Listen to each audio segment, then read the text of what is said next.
안녕하세요. DTS 교육방송입니다. 오늘은 문화의 다양성에 대해서 공부하도록 하겠어요.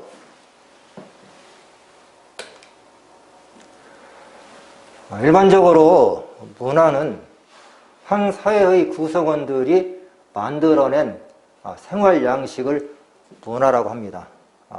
제가 입고 있는 이 옷, 또 이런 거, 언어, 이런 것들을 다 문화라고 하죠.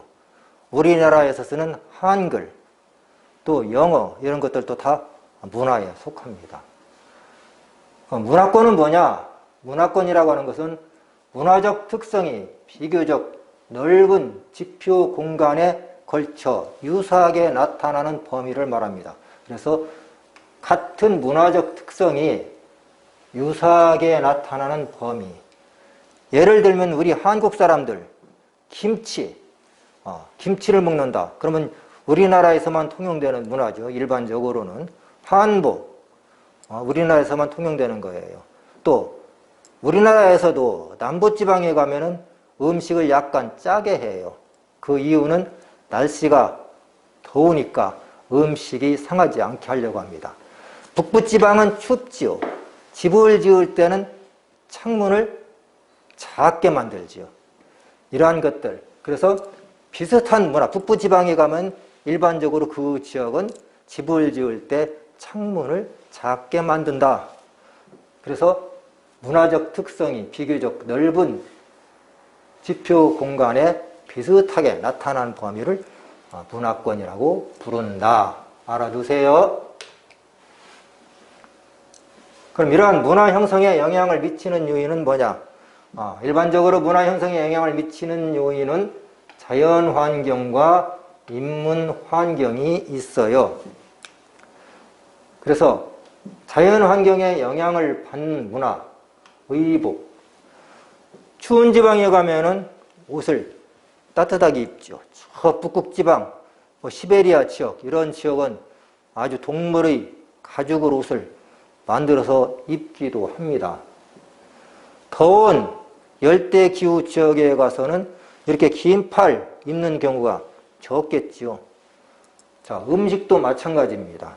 우리 한국 사람들 김치를 좋아해요. 이탈리아 사람들 파스타를 좋아합니다. 이렇게 그 사람들이 지역에 따라서 다른 이유는 기후 지역이 또 다르기 때문에 그렇습니다. 자, 한국 사람들이 밥을 좋아해요. 그 이유는 이 지역은 벼농사 재배에 좋은 자연환경을 가지고 있기 때문에 쌀이 많이 나요. 그래서 음식은 주로 쌀밥을 먹습니다. 또 주거도 마찬가지지요. 추운 지방의 집, 아까 얘기했듯이 추운 지방은 창문을 작게 만든다. 열대 지방에 가면은 더우니까 물 위에 집을 짓는다든가 아니면 나무 위에다가 집을 짓고 또 비가 많이 오니까 지붕은 경사가 심하게끔 해서 물이 빨리 내려오게끔 합니다. 자, 인문 환경의 영향을 받는 거, 산업, 종교, 이런 것들은 인문 환경에 의해서 만들어진 문화죠.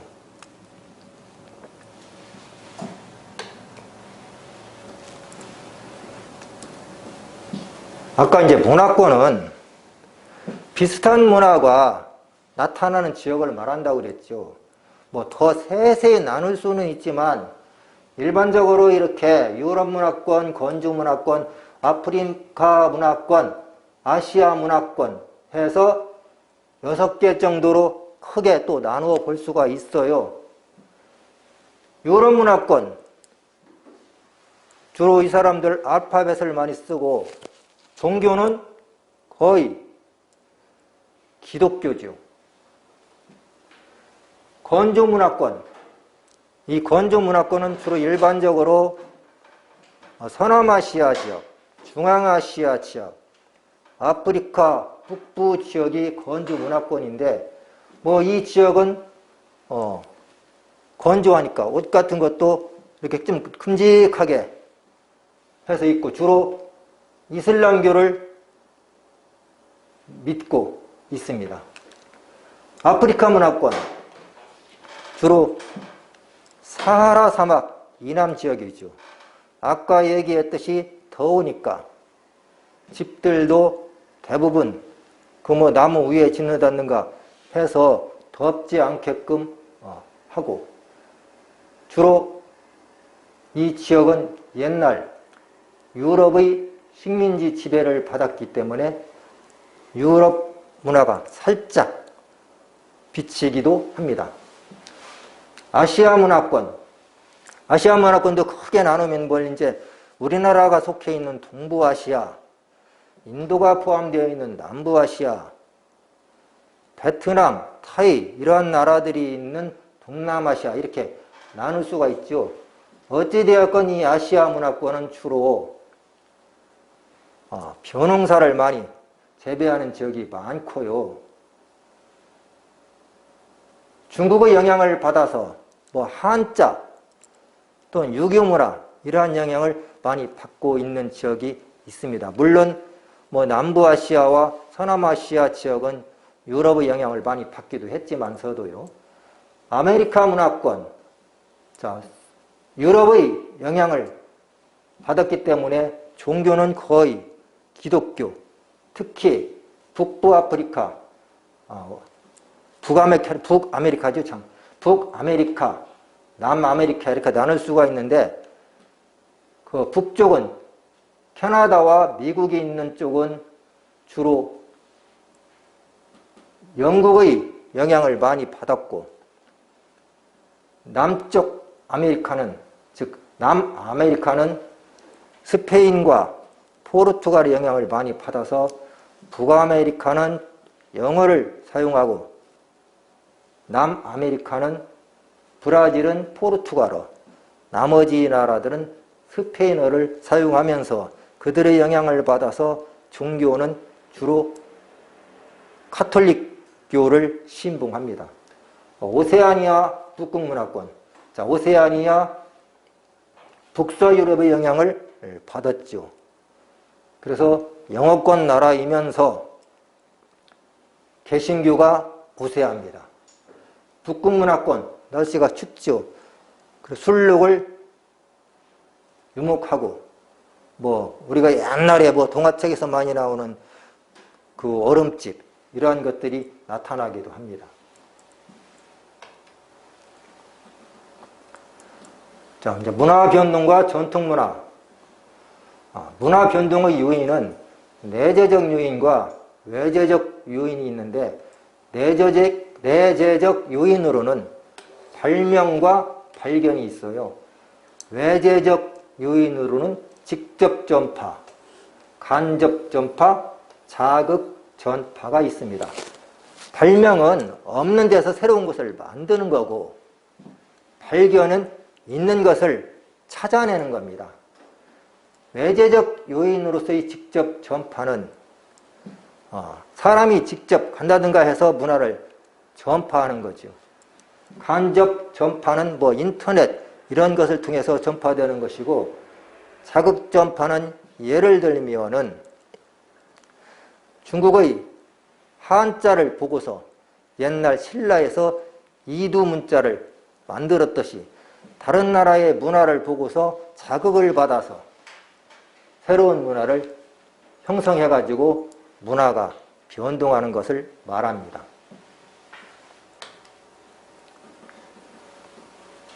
이런 문화 변동의 양상을 보면은 자발적 문화 접변, 강제적 문화 접변 이렇게 있는데, 자발적인 문화 접변은 스스로가 문화를 받아들여 가지고 변화하는 것이고, 강제적 문화 접변은 상대방에 의해서 강제로 문화를 수용해서 문화의 변동이 이루어지는 것을 말합니다. 이렇게 문화 접변이 이루어지면은 문화 동화, 문화 병존, 문화 융합 이러한 현상이 나타나는데 문화 동화라는 것은 다른 지역의 문화를 받아들여서 A의 문화를 B가 받아들여 가지고 거의 B의 문화가 없어지는 그러한 것을 말하지요. 문화 병조는 A의 문화와 B의 문화가 함께 존재하는 것을 말합니다. 예를 들면 우리 의복을 보면은 그냥 서양의 문화를, 의복 문화를 받아들였지만 우리 한국 사회에서 한복 입는 사람, 또 양복 입는 사람 이렇게 같이 존재하는 경우를 문화 병존이라고 하고, 문화 융합은 아예 그 자체 문화가 아예 없어져 버리는 겁니다. 그래서 이러한 경우를 문화 융합이라고 합니다.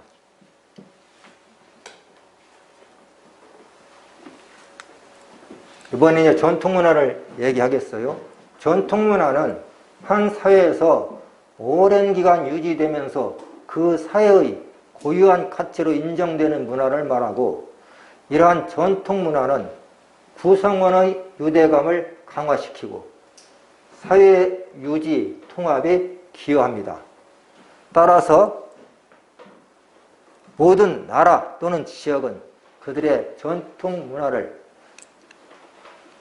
창조적 계승, 다시 말하면 옛날 걸 그대로 받아들이는 것이 아니라 받아들이면서 나쁜 것은 버리고 좋은 것은 계속 발전시키고 다른 나라 문화도 아예 배척하는 것이 아니라 받아들여가지고 좋은 점은 우리 문화에 접목시키는 그러한 자세가 필요하다는 얘기겠지요. 자, 문제를 살펴보도록 하겠어요.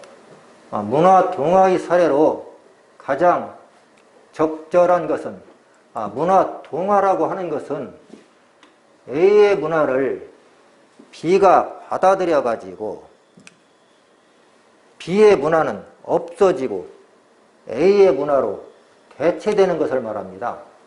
그러면 국악기와 서양악기가 협연하는 퓨전 국악 공연 문화, 이건 새로운 문화가 만들어진 거죠.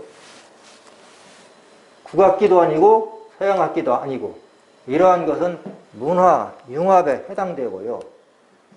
한복의 화려함과 양복의 편리함이 결합한 의복 문화, 이것도 마찬가지 개량 한복이라고 하지요. 문화 융합에 해당됩니다.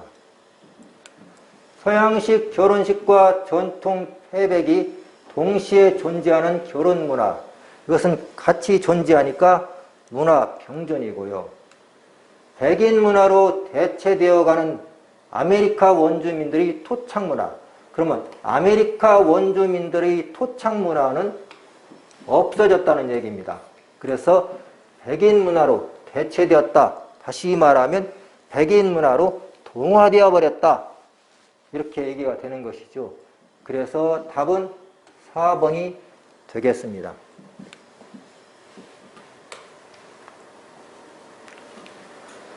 산촌이 분포하는 지역의 사례로 옳은 것을 보기에서 고른 것은 여러분들이 이해하기 좋게 이렇게 한자까지 써졌네요.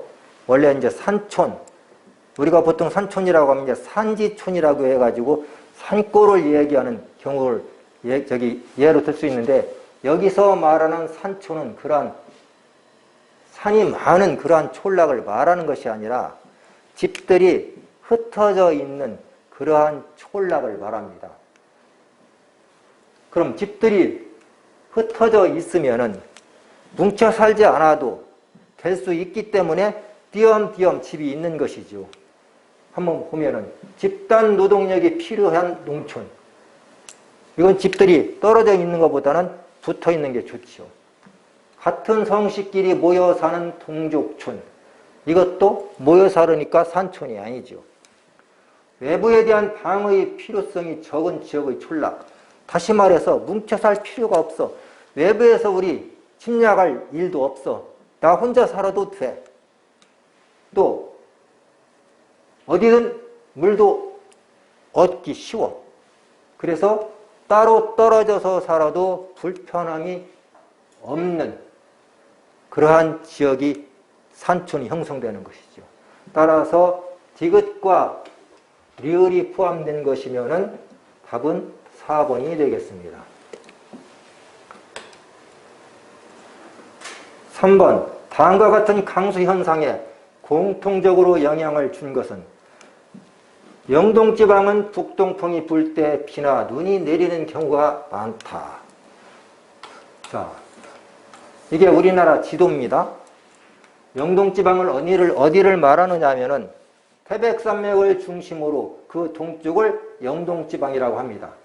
태백산맥을, 즉 강원도를 볼 때에 강원도를 태백산맥이 세로 지르고 있는데 그 동쪽을 영동지방, 서쪽을 영서지방이라고 하는데 북동풍이 불어오면서 태백산맥에 이 바람이 막혀서 위로 올라갑니다. 상승길이죠. 위로 올라가게 되면은 공기는 위로 올라가면은 기온이 떨어지면서 무거워져요. 무거워지면서 비나 눈이 내리게 됩니다.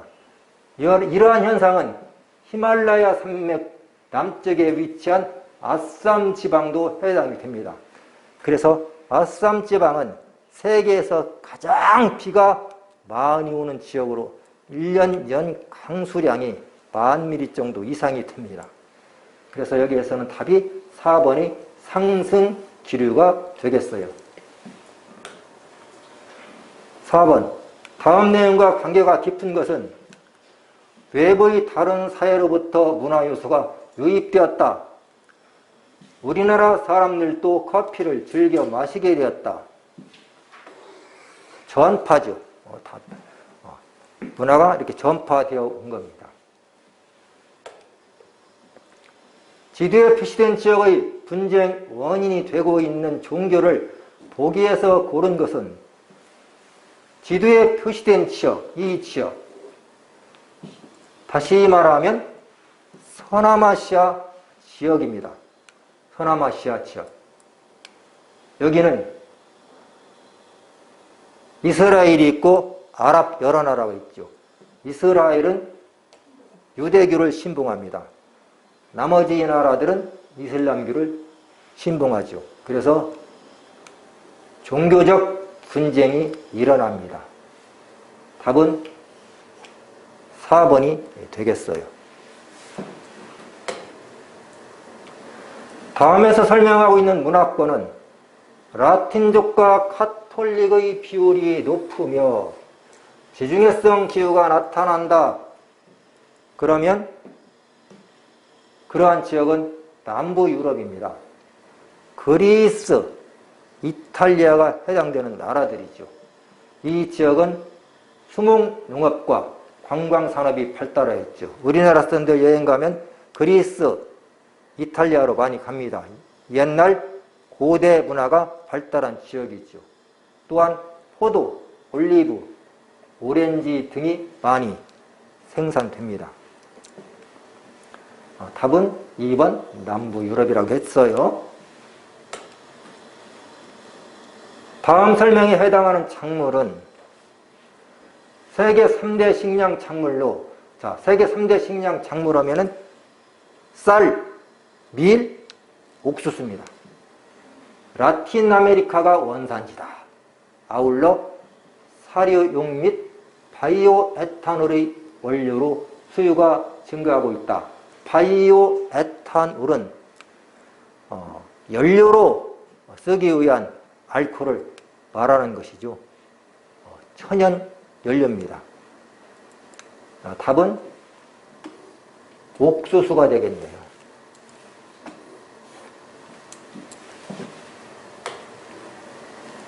8번, 다음 자리에 해당하는 식량 자원은 재배하는 지역은 계절풍의 영향으로 비가 많이 내리는 아시아의 충적 평야 지역에서 재배된다. 단위 면적당 생산량이 많아 인구 부양량이 높다. 중국이 제일 많이 생산하네요. 그 다음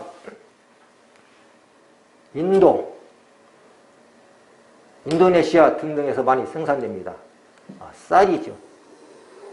특히 이 쌀은 생산지와 소비지가 일치합니다. 그래서 국제적 이동량이 많지가 않아요.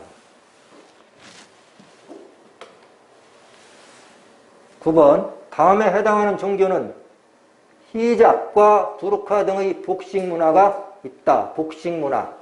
의복이지요. 히잡하면은 얼굴에 머리를 이렇게 뭐 쓰고 다니는 사람들. 봤죠? 여자들.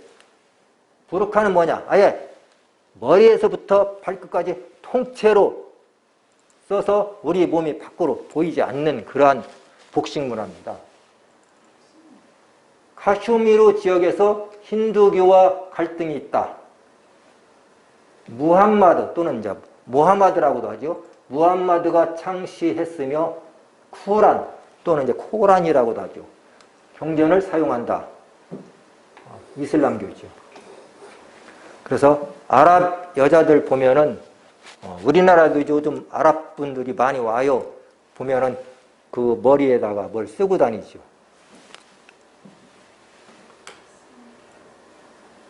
10번 마지막 문제입니다. 문화와 문화권에 대한 설명은 옳지 않은 것은 문화는 한 사회의 공통된 생활 양식이라고 했어요. 문화권 내에는 비슷한 생활 양식과 문화 경관이 나타난다. 그래서 비슷한 문화가 나타나는 지역을 문화권이라고 했습니다. 문화 형성에 영향을 미치는 요인으로는 자연환경 또 인문 환경이 있다라고 얘기했죠. 산맥, 하천 등의 지형은 문화권의 경계를 정하는 것과 아무런 관련이 없다가 아니라 있다죠. 그래서 우리나라 같은 경우에서도 아까 얘기했듯이 우리나라를 보면은 이러한 산맥, 태백산맥을 중심으로 영동지방과 영서지방의 문화가 약간 차이가 있고 태백산맥에서 갈라져 나온 이 소백산맥에 의해서 호남지방과 영남지방 문화 차이가 많이 있습니다. 또 금강이 흐르죠. 이 금강을 중심으로 충청도와 전라도 지방이 경계가 이루어집니다. 그래서 충청도 문화와 전라도 문화가 또 차이가 있죠. 따라서 답은 4번 산맥과 하천 등의 지형은 문화권의 경계를 정하는 것과 관련이 아주 많이 있는 겁니다. 오늘은 여기까지 하겠어요.